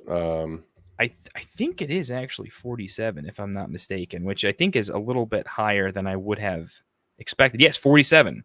47, yeah. 3.5 is the line right now. So 3.5. I just saw the line. Vegas is saying this is not as disgusting of a game as it's supposed to be. I do think the Bengals win. They're 1-4. They're pissed. You remember the Joe Burrow, Eminem card? I think he goes full Slim Shady again and is pissed off that he's 1-4. And I think he needs to have someone following him the entire day of and before the game, whispering 1-4 in his ear, and he's gonna hurt somebody. Give me the Bengals. Yeah, I have the Bengals. I have them for 6. No Neighbors. I know Slayton went off last week, but I just the Bengals are better. T. Higgins, Jamar Chase is on fire right now. Him and Darnell Mooney are the two hottest receivers in the league right now. Burrow. T. Higgins is healthy for 2 weeks in a row. That's never happened. Yeah. So I think the Bengals go on the road on Sunday Night Football and get a win here. Let's wrap it up. Monday Night Football, the Buffalo Bills at the Jets. I will just say this. I Monday morning quarterbacked my own pick last week, and I was like, how did I not believe the Texans were going to win that game at home? I did think the Bills could bounce back after the loss the week before. Obviously, it was what were they doing on that last? Like, just questionable play call. I'll tell you what, if the Bills lose this game, I don't think he gets fired, McDermott, but he may not survive the season. If they don't make a playoff run, and I don't expect that they will because they haven't, why should they now? What a great coaching opportunity for somebody to go be the head coach of the Buffalo Bills with Josh Allen and with this roster. It's got to be the best. It's got to be the most attractive job in the league if that job were to come open. If it were to come open. Fan base too, man. Like I know it's brutal if you're losing, but man, if you're winning, they'll know you won't get taken care of in a better way. Well, and I think if my memory's right, I have to go look it up, but I'm pretty sure they just got approval for a new stadium. I think I saw. I don't know if they're getting a new. Let me back check. I don't know if they're getting a new stadium or they're upgrading it, but I think they're putting money into the facility, whether it's a new building or it's just going to be an overhaul of the current building. But I'm pretty sure I saw that. So this offseason, which again, always fun. Bills Jets, Mr. Rogers, Mr. Allen. Who do you got? Jets. FTS Jets. Whoa! With no Straight Robert Saleh. Oh yeah. Wow. Yeah, I think Brees gets it right, figures his shit out. He's going to be fine. I think Aaron figures it out. I don't like Aaron. He's an interesting person. He's entertaining. I don't mind watching the content. I think he gets it right. Look, I think the Buffalo's got a problem, okay? And that they relied on this running game, and they forgot that that's not how the whole season's going to be, and they forgot to, like, in some rough spots, let's figure out how to get the passing game working. I'm a little bit nervous. They've got a banged up running back. They're going to have to throw the ball, and the Jets' strength is in their secondary, and I think Sauce is going to have some fun. And again, McDermott, just from a coaching, from a play calling standpoint, I have some worries that if you take away the run game, which is what they've been leaning on, they look very vulnerable, and their defense certainly looks vulnerable, which the Jets absolutely need a little bit of a break on. I think it's a close, grindy game, but I'm trusting the savvy veteran Rodgers, and I think the team really rallying around the Salah. All right, I guess we're going to figure it out. I like the Jets in this game. I'm not going to lie. It's a compelling argument. It's making me question my own pick. The caveat is this for me. The Jets defense has been awesome. The Jets defense has been atrocious. Which version do we see of it? It's home. The one thing that has been more consistent is that Aaron Rodgers has been bad. He has been bad. So yeah. I agree with you. The Jets defense James Cook has not practiced. It is trending to the fact that I do not think he's going to play. I'm sure it's going to be game time decision because the NFL just wants to fuck with my lineup on Monday Night Football. But I think Josh Allen's going to do Josh Allen. I think they're going to say, look, if there's no James Cook, go win the game. So I think it depends on which version of the Jets offense or defense shows up. I just don't trust Aaron Rodgers right now. I think the Bills go into Mr. Rodgers' neighborhood and get the win. I have them for 7 confidence points. I do think the Bills are going to bounce back in this game. I had them last week on the road against Houston. They didn't obviously get there. Houston had the winner, but it's a division game that they have to have because if they win this game, the Dolphins are basically broken and the Patriots are out of it. If they win this game, it's kind of like last night's game with the Niners and the Seahawks. It's a huge, huge step towards winning this division and at a bare minimum, getting yourself a wild card spot. So yeah, I think the Bills, I get it. Salah's out the building. You could rally around it and say, Ulbricht's there and Hackett's demoted as the play caller and all this, stuff. But I think the Bills are the better team right now. And so I think the Bills win the game. So they should be the better team. I have questions because everyone says Josh Allen. My problem is Curtis Samuel doesn't look like he belongs in the NFL. Shakir, he's playing, but he's banged up, right? He's been good, not great. Coleman needs time to develop. I like what he did, but he caught 1 of 5 passes the other week. It was a big one, but he still caught 1 of 5. I think Kincaid has to eat, but I'm going down the line and saying problem. These are all his pass catchers, and there's a problem with every single one of them other than Kincaid, realistically. So you're saying Josh Allen didn't practice today. Okay, so Shakir, if he's playing, is still not practiced all week. So what's that going to look like? I think Allen's really good. He's got to throw to somebody, man. And that's my pick. I may have to go. I'll be honest with you. This conversation. Take the over on Allen's rushing yards is kind of what I'm talking myself into. I think he might rush for 100 yards and 2. It's got to be Kincaid this week, doesn't it? If there's no Cook, Shakir has not practicing. It's got to be Kincaid this week. So me and you are over invested in Kincaid too. So from like a real life fantasy player's perspective, if Kincaid doesn't have 10 targets, I don't know what to do. Well, I may have to go look. Sorry for the folks at home but this is good. This is why we talk it out, right? Buffalo at the Jets is a very difficult game to project right now, but you could make the same argument on the other side of the ball. We might have to do a watch party on Monday. Mike Williams. If you want to hop on the stream. Mike Williams? Yeah. Like Alan Lazard? Sure. Alan Lazard's been better than Garrett Wilson. All right. Let's do a question because Ray Gamer has had a question this entire show here. Play 2 in standard 6-point passing touchdown here. Deontay Johnson, Michael Pittman, Wandale, or Jalen Tolbert. Standard. You got to play 2? Yeah. All right, I got my 1 that's a lock. I think we probably agree on the same 1 that's a lock. I don't know about the second one. Let me just Pittman's an easy out for me. He's not even on my board. Yeah, I agree with that. Wandale, I can't play in standard. I just can't do it on yardage alone. I'm going Deontay and Jalen, and I like Jalen in this matchup a lot. But you just can't fade Deontay in a great spot. Yeah, it's just so hard for me to project a Giants pass catcher right now. Deontay's. I just wanted to look up and see Deontay practiced. I know he had some issues with the ankle this week, but he's questionable. But it looks like he's trending towards playing. He had the same injury designation last week, and he played. It wasn't good last week. That's kind of what I'm going on. At least he played. He practiced in the days he was supposed to, at least in a limited fashion, and he's been playing through this already. If it was a new injury, that would change things for me. But yeah, I'm going to take Deontay as the easy answer here. I just can't click the button on Wandale. It's really hard for me. I'm going to take Tolbert as well, and the same reason. Like it's hard for me to get behind Michael Pittman when he said he was going to be out, or the team said he was going to be out and could be on IR, and now all of a sudden he's healthy. I don't buy it. And it looks like Richardson is starting this week. It doesn't look like Flacco is going to play. So, yep, give us Ray, give us Deontay and Tolbert. We agree on this one. Z Smitty, welcome to the show. Think looks like maybe a new guy. So if you're not subscribed, go ahead and jump over to YouTube. Hit that like and subscribe button for us. Kendall and I will drop the links here in just a second. Kendall, while I'm grabbing some links, will you read this question off? Yeah, let's do it.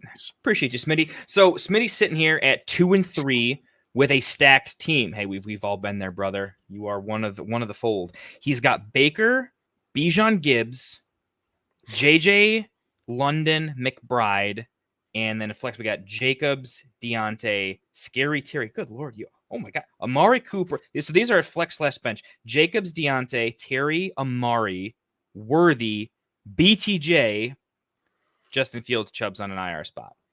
Do I make a splash and try to package? Oh, this is going to be a two-parter, actually. Do you try to package Jacobs and a wide receiver for a guy like Brees, or do you sit tight and save your depth? Wow, yeah, your team is stacked, dude. Oh my, wow. So this is a dynasty team because there's no way you drafted this team in redraft. So this is a dynasty question, which fantastic. We love this is mostly a dynasty show. 10-team PPR, he says too. By the way, Smitty, can you clarify? Is this dynasty or redraft? I really want to know. You can't have JJ, Bijan, and Gibbs. It has to be dynasty. It has to be. Unless it was keeper somehow. But yeah, okay, got it. Oh, true. Yeah, it could have been one of those crazy keeper leagues. But no, he says it's not dynasty. How did you get this team? What? Who did people not draft? What happened? Like I don't understand. What's the buy-in and how do I get? Yeah, right. How do I get in this league? Yeah. All right. So it's a redraft team. So the question was, do I trade Jacobs and a wide receiver for somebody like Brees? Do I sit tight and save my depth? I have an answer. You're not going to like it. I have an answer too. I wouldn't trade for Brees right now. I would trade, but definitely not for Brees. Not for Brees. I mean, Brees is not. I was listening to Matthew Berry the other day, Matthew Berry's show, and the question that he had on the A segment of his show was, is Brees an automatic every week start? And the answer was no, but I was also like, the fact that we even have that as content, that we're asking that question, tells you the answer to the question right away, right? It answers it. So I wouldn't trade for Brees. I'll be honest, man, with this team, Nick Chubb is not going to, I love the people that are like, Nick Chubb's back, my season is saved. He's not going to save your season, but I will say this, Nick Chubb is going to be relevant at some point over the back half of this season. And Nick Chubb, I said this in preseason, Kendall, you and I did about 1,000 shows together. I said, what if Nick Chubb becomes the goal line back for the Browns? Because he's just not ready, or they're just not ready to use him, or he needs time to ramp up and get healthy off the injury, and they just give him the short yardage situations. Now, Deshaun Watson's got to get him close to the goal line, which may never happen. But what if Nick Chubb becomes the goal line back and just goes and scores 6 touchdowns over the back half of the season? So I would probably sit tight, and my rationale quite simply is you have JJ. That's a lock in your lineup every week. I think BTJ is starting to become a lock every single week. Yeah. You're not going to do anything different with Bijan and Gibbs. You've got Baker, and that's great. So you're solid. You've got the tight end position just completely sucks unless you have George Kittle, who's the tight end 1 right now. And that wasn't a Niners plug. That was just fact of fantasy. So McBride is still a plug and play tight end. If anything, I would try and upgrade Amari Cooper. What do you think about that? Let's take a different stance on this question for Smitty with Bijan, Gibbs, and Chubb and with Bijan, Gibbs, Jacobs, and Chubb, I feel really confident in that running back room because you only have to play 2. I think I'd keep Amari, though. The only reason to keep Amari is there are rumors that he could get traded. And if he goes to the Chiefs, that is insane. If he goes to the Bills, there's rumors he could go back to the Cowboys. I don't like that, but yeah. Or if they fake a Watson injury where they tell him you're not playing, but we're gonna disguise it as an injury, and Jameis comes in, it's like every single move can be upside for him. You throw Winston in there. Amari's open, by the way. He's open on every play. You've seen the laughable clips of him just being wide open and just no one throwing in the ball. You can't get enough for Amari. I'm saying you'd have to package him. You wouldn't go up enough of a tier. For me, I think Jacobs is good because he's a big name on a good offense, but he has a low snap share. Has 1 rushing touchdown in the season. It's not the identity of the team. You're fine at RB. I like packaging Josh Jacobs with a guy like Worthy, who I think his name and situation is greater than his fantasy production basically ever will be, especially when it comes to playoff time. I wouldn't trust him in my lineup because he can get you 2 points, he can get you 20. I want something more reliable. I think I'm packaging those two together to move up. I do think I'm probably moving up at wide receiver because I think running back is hard to trade up for right now. I'm trying to think of what I would... Bijan, I think, is a target, but you already own him. So it's hard to go up. I don't know if you can go get Walker, but that's a guy that I would be looking for. AJ Brown is a nice target right now. He's been injured. People don't remember how good he is. You could go after a guy like him. I think that's a reasonable upgrade. Is there anybody else you would try to go up for? Like Amon-Ra hasn't been as elite to start the season. Maybe he's cheaper. But you're not going to. CD, can you go get CD with his underperformance over the last few weeks? I'll be honest, man. I just tried to make a trade for Amon-Ra this week, and it got kicked back, and I overpaid. I don't even remember what it was because I sent 4 different trades to this guy because the same guy. I had that same thought. I was like, I think now's the time to do it, and I couldn't get it done. I think people just want the name because they know what he's capable of, and I think most people are savvy enough to go okay, it's not working for him now, but it's going to work for him. I like the Kenneth Walker name, especially after last night. He scored the touchdown, but it wasn't a great game. If he doesn't score that touchdown, it wasn't a good game for him. The owner could be like, ooh, thankfully he got in the touchdown. People could see that they could feel weird and be like, this is my off ramp. I think that's what saved it last night was the touchdown, right? He's 8 for 8 on receptions. That's fantastic. 37 yards, but 14 for 32 on the ground.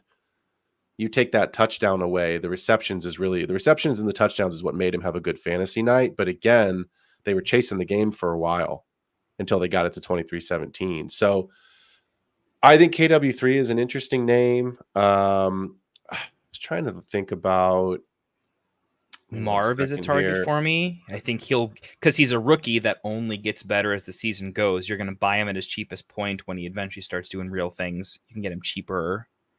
You can't get him cheap in Dynasty, but you can get him cheap in redraft right now because it's not the same implications. Yeah, I'm just thinking like JT's out. You know what I mean? I think of guys like Kyron. Could you go get Kyron? Yes, but Kyron's hard to go get. Kyron's hard to get because there's no pass catchers there right now. So Kyron's getting everything in that offense, and they're on a bye this week. So he doesn't help you this week. Obviously, you're not trading for this week, but yeah, I don't know that. The other thought I would have is this.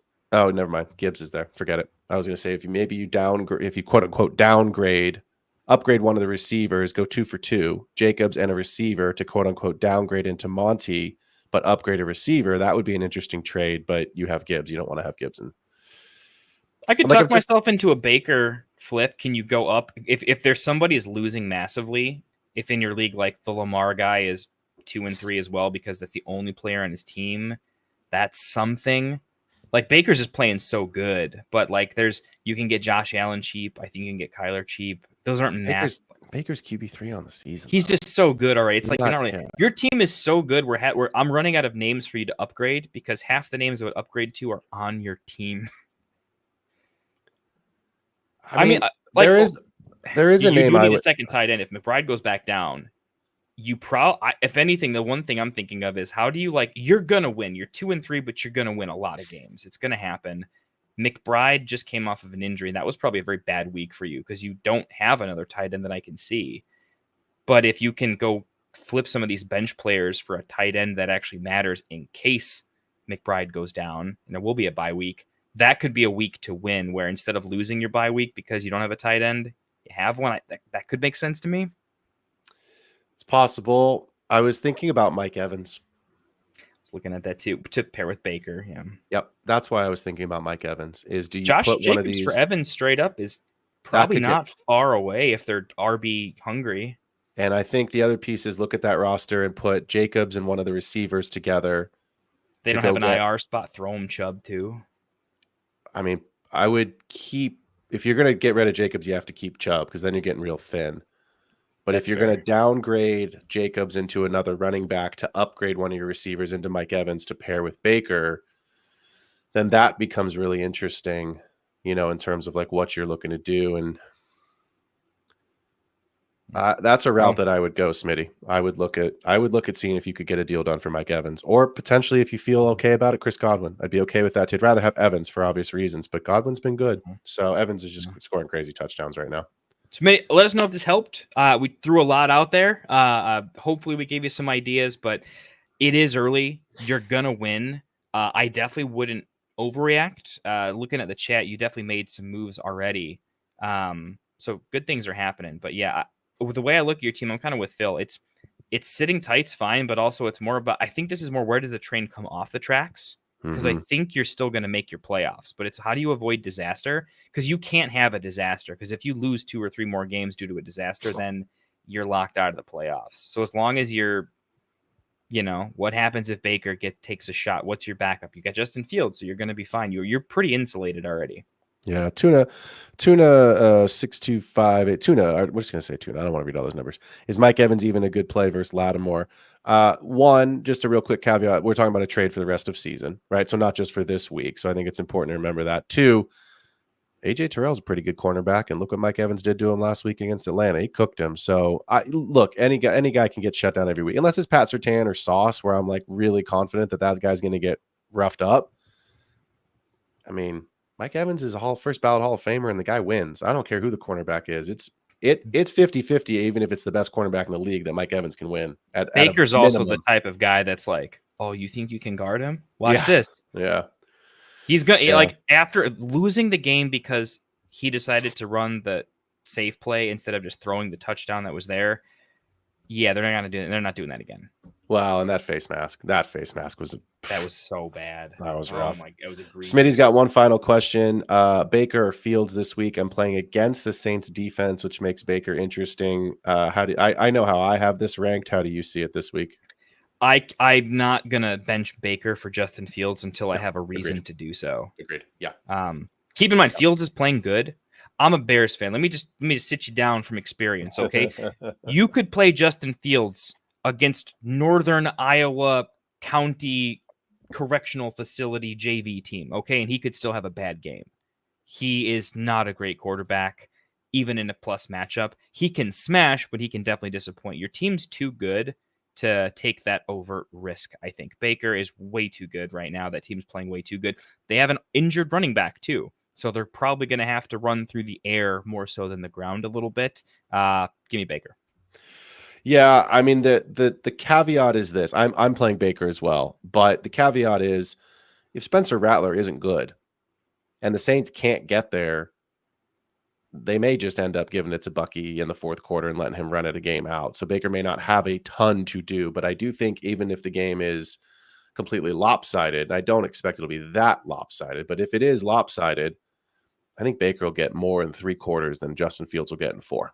So yeah, give me Baker this week against the New Orleans Saints. So yeah, and Baker's QB2. No, he's QB3 on the season right now. Yeah, so. format depending, right? But still, format dependent. He's yeah. a QB3 and loaded top 5 quarterback. You're not benching him. Touching him. You're not benching him. There's no way. So, all right, folks. Unless there's any other questions, Kendall, tell the people where they can find you, and then of course, let's make sure that folks are coming back tonight for our shows. But here you go, brother. Yeah, if you can, definitely come check me out over at the Fantasy Football Tavern. I have not been doing a ton of videos lately. We're getting ready for a new show that's coming out, and I've been very busy with a couple other projects, but I've probably already pre-recorded, I think, 3 or 4 videos, so I'm going to have probably at least 2 coming out every single week. So definitely come subscribe so you get a chance to see my other videos when they come out. A lot of the stuff on my channel is focused on split between dynasty and redraft, a little bit of a dynasty focus. I do a lot of buy low, sell high, market watch. And so if you're looking to play a little bit of dynasty, but also get a little bit of redraft, definitely come check me out. If you have questions, leaving comments in the videos is also a great way since we all watch them. But you'll see me on a lot of the other shows, part of the Get Right Fantasy Network. So make sure if you checked into the video earlier, Phil gave you the whole slate. We basically have 7 days of fantasy football content coming your way, more shows in the pipeline. So make sure to check us all out at the Get Right Fantasy Network. But definitely come check me out at the Fantasy Football Tavern too. Awesome. Yeah, we've got links in the descriptions here. Obviously, jump over to the Fantasy Football Tavern, hit that like and subscribe button. You can jump over to the Extra Point as well, my show that you've been listening to today. Jump over to YouTube, hit the like and subscribe button there. You can also find me on Spotify and Patreon at the Extra Point. You can follow along, listen along there, I should say, and you can follow along my Twitter account, X account. I cannot get used to that. It's still Twitter. Sorry. Till Elon comes knocking on my door, at P Ruskin, to make sure that you follow along on Twitter as well. Kendall and Mike will be back tonight in just a couple of hours as they go through the first half of all of the games. Taking you right up to that, at 6 p.m. Pacific time, and then taking you right up to our 8 o'clock show with myself and Rasta. We will take you through the second half of all of the games. So making sure that you guys are all ready for your starts of the week and week 6 of the NFL.